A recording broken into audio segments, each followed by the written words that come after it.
Hey, deserving listeners, Love is Blind. Let's check it out and see what comes out of my face as I watch. In this blind love experiment, 5 couples have fallen in love and gotten engaged without ever seeing each other. Oh my God. Oh my God. Okay, so 5 couples. Typically, there were 6, except for season 5, of which there were -3. But let's do some predictions.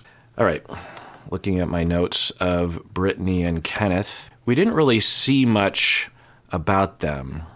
They're both mid-20s, and he's a middle school principal. And my wife was asking, how does he feel about his students in the school seeing him on this show? And my initial reaction was, I don't know, he's free to live his life. It's similar to therapists who might have a Tinder profile or might have a podcast or might be an exotic dancer or even have an OnlyFans, those kind of things. We are, as professionals, whether therapists or principals, they're free to live their life. It's complicated, right? And I could see a principal saying that they don't want to do that because they don't want to have to deal with their kids in the school laughing at them or being distracted by it or being scandalized or dealing with those few parents that might get up in arms about it. So there's that. It's complicated and it's weird. It's changed over time. Like I've been a therapist for 25, almost 30 years. And in the beginning of my career, since there was no internet, basically, there was an internet, but no one was using it yet, that, in the early 90s, that the notion that a therapist would do anything close, even just having, I remember when Facebook was really taking off and appealing to older people. By older people, I mean people in their 20s and 30s, because, certainly MySpace was used by a lot of people, but it was a lot of teenagers. I had a MySpace space, but I hated MySpace. I just thought it was so busy and obnoxious. Everyone's homepage was just an extravaganza of GIFs and flashing lights and sound. And sometimes literally you would go to someone's MySpace and 3 different songs would start playing at the same time because they didn't understand how to code that in. There was too much customizing. And then Facebook came along as just clean as white. And you had no options or very few. And I remember so when Facebook first started taking off and older people like myself started using it, there was a lot of talk and a lot of people saying that therapists cannot have a Facebook page because it was too self-disclosing. It was unethical. And that sentiment lasted long. Maybe 6-7 years ago, I was at a training for therapists, and the training was specifically on the ethics of using social media as a therapist. And one of my fellow therapists in class, she was older seeming, and this is 6-7 years ago, she said that she believes it's still unethical for a therapist to have a personal Facebook page where your privacy settings are set up so that other people can't see it. And you're just posting pictures of yourself on a hike or something. And she was saying that, and nobody pushed back on it, and the teacher didn't push back on it. I think the teacher was just trying to keep the debate going, or he didn't want to jump down someone's throat or something. But I was like, if I was in his shoes, I'd be like, okay, tell me more. But I would say, to be clear, as the instructor of this class, that is not the consensus. There are things you might do on your personal page that might be considered unethical, or, whenever we think about unethical, think about harm, because generally speaking, ethical codes and the standard of practice is based on a benefit versus harm model. And when harm happens and there's not enough benefit or risk or the prediction of benefit to offset that harm significantly, then that's what we might call unethical. So is it harmful for a therapist to have a personal Facebook page? No. So is it harmful to the students, for Kenneth, the principal, to go on this show? Yeah, I think it'd be hard to demonstrate that. It's certainly could cause some drama, particularly with parents. But in my experience, especially middle school kids, they love their teachers and their principals, I mean, not always, of course, but, like when the principal, it's usually the vice, at least in the United States, typically it's the vice principal that's the hard ass. The principal, the boss, gets to just be the nice figurehead and then allocates the vice principal to be the dick to everybody. And the principal is often, really respected and loved, goes into the assembly, and all the kids are like, yay, it's Mr. Kenneth or whatever. And, so if they saw him on the show, they would just be like even more enamored. Having said that, my wife rebutted by saying, well, this show will show sex scenes, basically, right?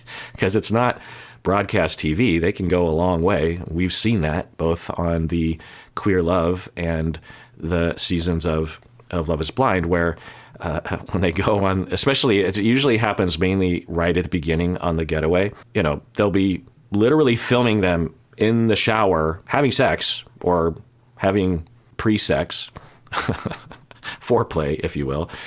I just laughed at myself because, it's just stereotypical that a guy doesn't remember the name for foreplay. I'm just joking. And so they're in there, and you could see, and it's fine, sex positivity, but is that harmful to the kids to see? I don't know. There's a lot of things that kids are exposed to that are much worse than, a foggy image of their principal in the embrace of his fiancée. Things like the amount of violence that is on TV, the news, just general news. But somehow when it comes to sex, it's like, oh, what about the kids? It's like, it depends, I suppose. But so there's a good point my wife brought up. So I was wondering if the show and or Kenneth would say, tone down the camera while we are going at it. There's also that angle of the camera at the foot of the bed as they're, you just see their butts, and that we've seen those scenes. Again, it's fine. It's great. It's not what I watch Love is Blind for, but I'm sure someone is watching Love is Blind for that because they're including it. Each to their own. So we'll have to see.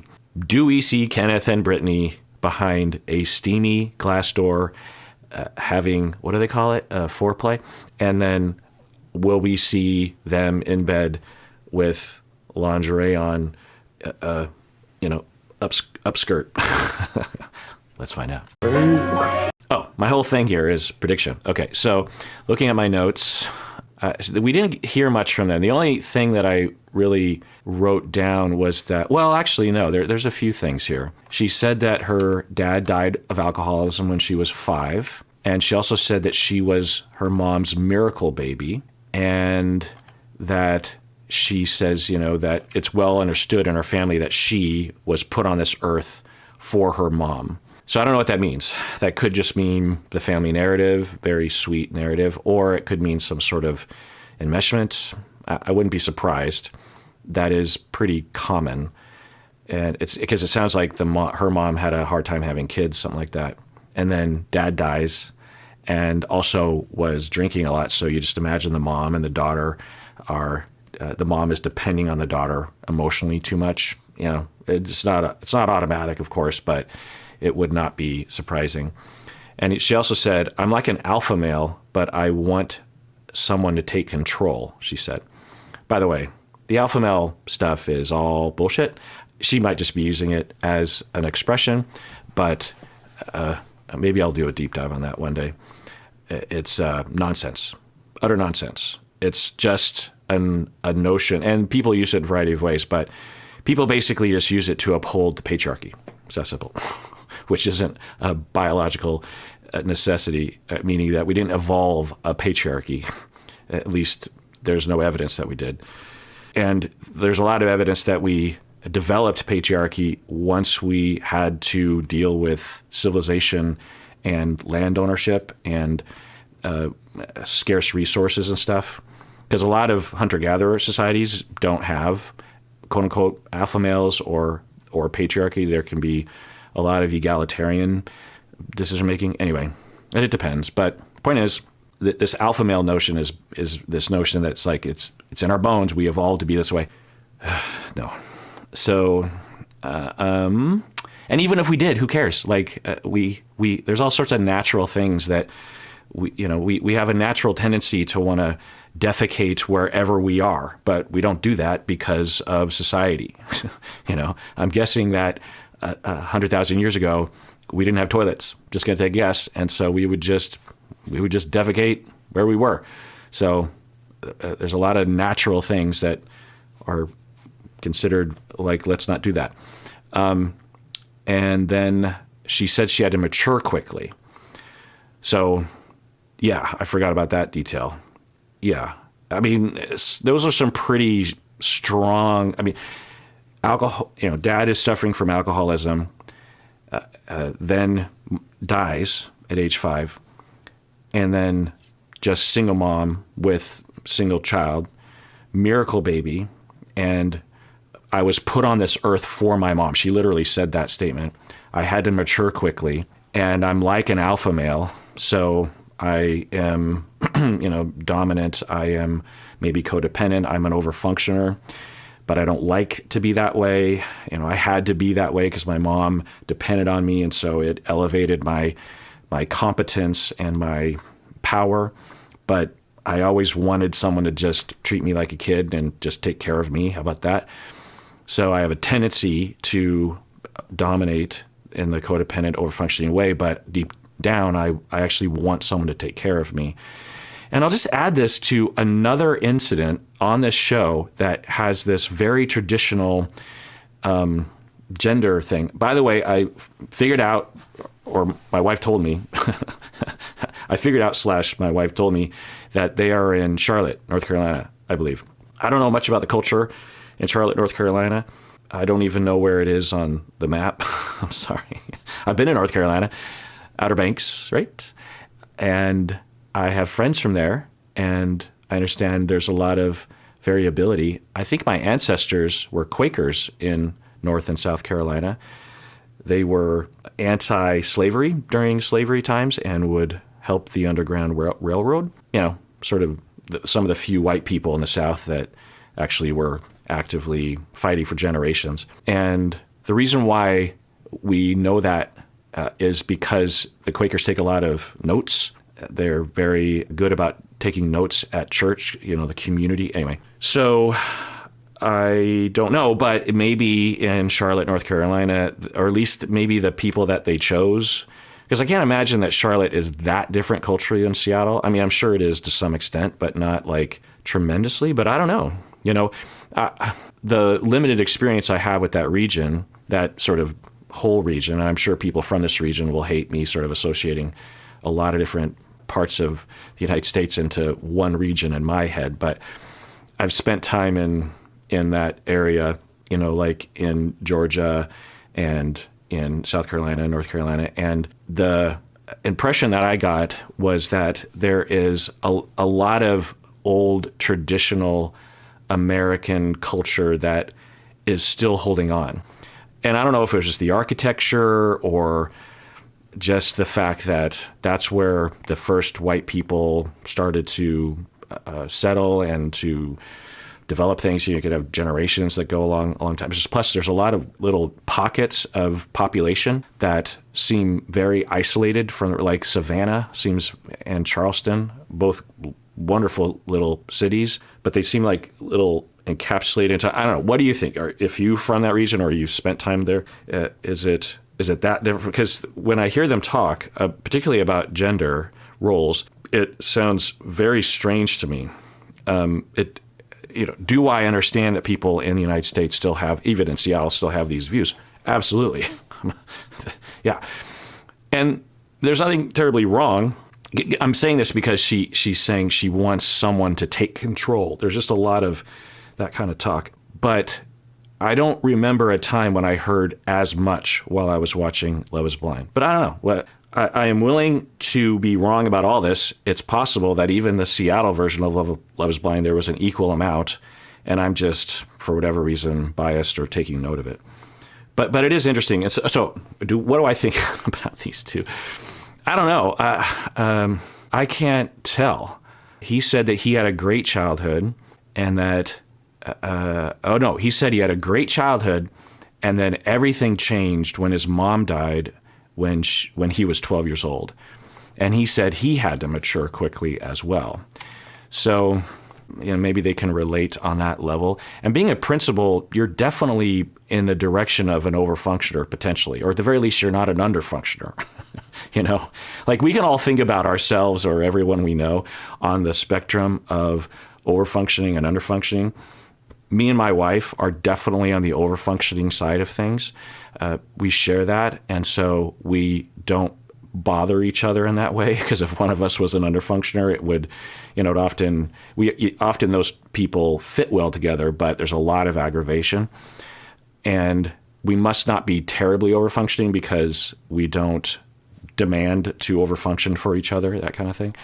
So along those lines, if he had evidence of underfunctioning, which he might still, but to be a principal at the age of 26, that's another thing. How do you become principal of a school at the age of 26? I don't know, but this is just anecdote. I don't know the research, but I don't know a single principal of any school that was younger than, I'm guessing there was like an early 30s, but typically they're, 40s, I would say. You still have energy to be a principal, but you're not so young that you don't have much experience. Maybe I'm wrong about that too, but it just points in the direction of him at the very least not being an underfunctioner. And she's, I think, saying that that both of them had to grow up fast. So both of them are on the overfunctioning, which might help them because they're not going to aggravate each other. They're going to, hey, I need you to do this for me. And the other person's like, absolutely, I'm on it. And, that trust, that's kind of how me and my wife are. One of the nicest compliments my wife ever told me early in our relationship was something along the lines of, I can depend on you. Like when you'll say you'll do something and then I don't have to remind you, you do it. Like if you say you're going to be there at 8, I don't have to bug you. I don't have to text you. You're there at 8. And yeah. So what do I predict? I would predict that things are going to go swimmingly.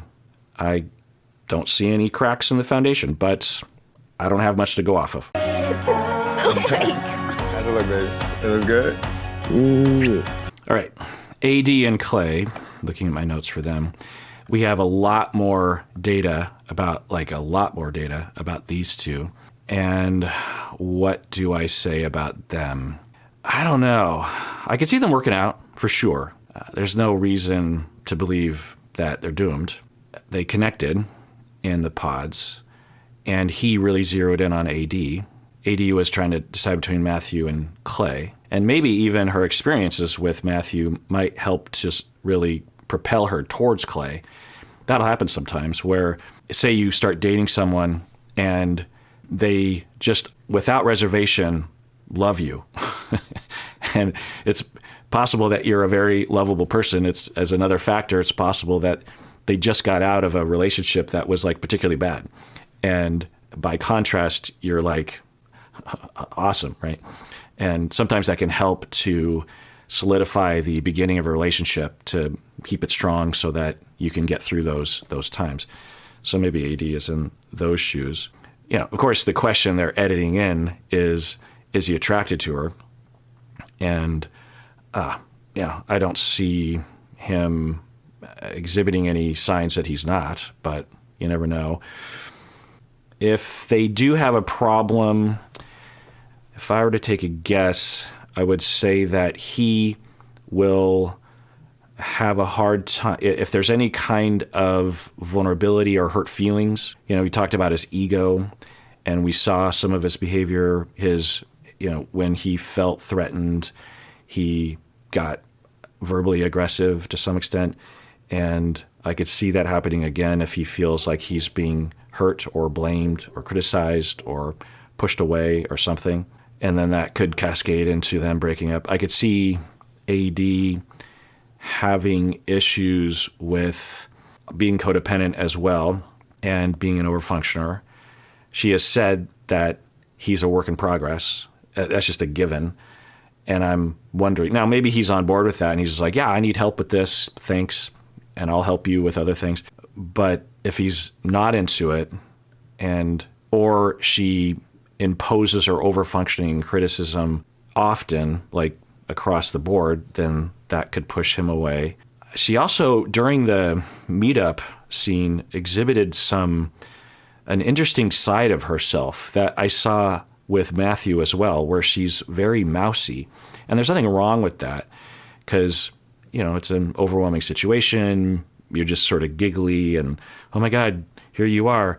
But I don't know what that says. I don't know if that says that she was regressing, which again isn't pathological or something, but I'm just trying to look at my notes about her. I actually added to my notes some of the write-ups of the cast members that were publicly available on the website, I believe. There's a little blurb for each person, and I put it into my notes, but I never read it, and her name is Amber. In fact, I think refer to her, they're referring to her as Amber on the official site. And so that's interesting that Matthew was into two Ambers. I don't know. And also it says that AD, she talked about being a cheerleader, I believe. And in this write-up, she used to be a cheerleader for the New England Patriots, which as a Seattle fan, I'm not a fan of. I won't judge her though. Yeah. So I wonder if that regressive demeanor that she was exhibiting is a part of herself that we all have, but might be complicated by her history somehow. And I just had kind of a look to it. And I'm not a fan of like reading into body language like that. It's unscientific. It's laced with all one's bias. And of course I need to consider that. But she seems like a very put together, strong, level-headed person in a lot of ways. And if she is, then that'll help. But I wonder if she is holding on tight to be that way, but deep down there's a very vulnerable and ignored part of herself that could get triggered. But I don't know, it's just me being paranoid. What do you think of that? I love it. So good. All right, Laura and Jeremy. Again, not much to go off with these two. Jeremy I already talked about them a little bit, but Jeremy said that he's sort of the life of the party or something, right? Yeah, I have a big personality, he said. They're both very clean. And Laura did that thing with Jessica of, I need to protect you at all costs and just leave. I can't tell you why, but just leave. That was notable and particular. There were a number of people who knew what Chelsea had said, that Jimmy had said that Jimmy loved Chelsea. Only she was the one that was just like doing that. And everyone around, there were a couple women involved in that initial conversation, and they were seemingly kind of distancing themselves a little bit, like, don't look at me, I don't know anything. And the way I interpret that was like, I don't know what's happening, don't associate me with what Laura is doing right now. This is kind of weird. I could be really reading into it.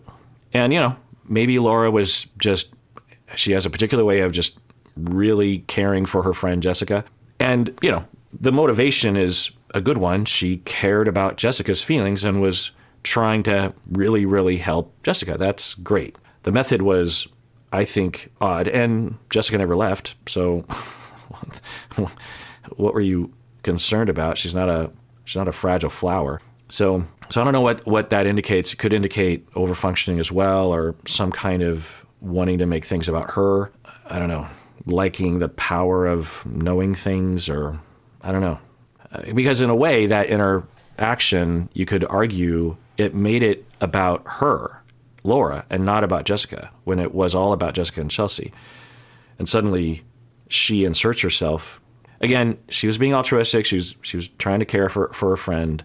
Maybe she was modeled that behavior. Maybe Jessica totally appreciated it. So I'm just speaking if I were Jessica, but not much to go off of. So if I was to make a prediction, based on how they saw each other, they were like, wow, you're attractive. And there didn't seem to be any kind of misgivings or hesitation around that. They both seem a little surface, but that doesn't mean much. So if I was to make a prediction, I would say that one of them is going to be a no, but I wouldn't put a lot of money on that because I don't have much to go on. Are you happy? I'm so happy. And I've already talked about this couple quite a bit, but in terms of predictions, in terms of the edit, they made it look like he was displeased with the way she looked. But if you look past the edit, there's not a lot of strong evidence of that. It could be, but I don't know. I could see them working out. I could see the two of them being pretty level-headed and non-conflictual, sweet to each other and appreciative. So I guess it all depends on if he truly is invested in this and his tendency, I think, to avoid. But I think she isn't going to challenge him to cause him to want to run. And he seems like the kind of guy that when he makes a commitment like this, he'll stick with it, which could help get through the uncertain times. Because, I've talked about this before, I believe, that you're in the pods, you're isolated, and, you just start to feel deprived of human connection, and it really primes you to, oh my God, it's you. I'm so glad it's you. Let's talk. Stay with me. And it could give a false sense of security or closeness or love or something, and maybe people kind of need that to push them over the edge to a good relationship, but it could also mislead people. And then when they go on the getaway, suddenly there's more life that you can live and other people you can interact with. They don't give them their phones back, I don't think, and then all of a sudden you have to really reckon with this is a person and this is going to be my life. What am I doing? And you don't really have that long-term felt sense of connection and need and habitually just waking up and wanting that person to be there. And it's shaky, So it can be hard to know if the people are really going to hold on to that feeling that they're feeling right now. So will he hold on to that feeling? She doesn't seem to have any reservations about him, but she also was really on the fence with Trevor. So my prediction for them is I'm going to take a guess and say that they're going to be a yes, honestly. I wouldn't put a ton of money. Literally, you're everything I could have ever imagined. I love you. After finally seeing each other. Right, so Amy and Johnny, not a lot of data about them. She seemed like she had some sensitivities about possibly being depressed in the past. I've already talked about that, but that doesn't really indicate, and there's nothing that we see in the show that's along those lines, but we wouldn't necessarily. So, I don't know. I don't feel a connection between the two of them, but that could just be because they didn't include it in the edit, or I'm just not resonating with it. So if I was to speak from my gut, I would say that at least one of them is going to be a no because they're just not feeling it, or they don't feel it enough, and it aggravates the other person, and they, don't start on a good foot when they are in person. But I don't know. I could see them absolutely working out completely. There doesn't seem to be any rough edges to either of them, but we're not being shown everything. So, yeah. So to review, I would put a little bit of money on Johnny and Amy being a yes. Britney and Kenneth, I would put more money on them being a yes. Adie and Clay, I would put a moderate amount of money if I were betting. One of them's going to be a no, if not both of them. Chelsea and Jimmy, I would put a little bit of money that they're going to be a yes. And Laura and Jeremy, I don't know. I would put a little bit of money that one of them or both are going to be a no. But we'll find out. All right, well, let's adjourn there. Tune in next time if you want when I continue watching this show. And everyone out there, please take care of yourself because you deserve it. You really, really do.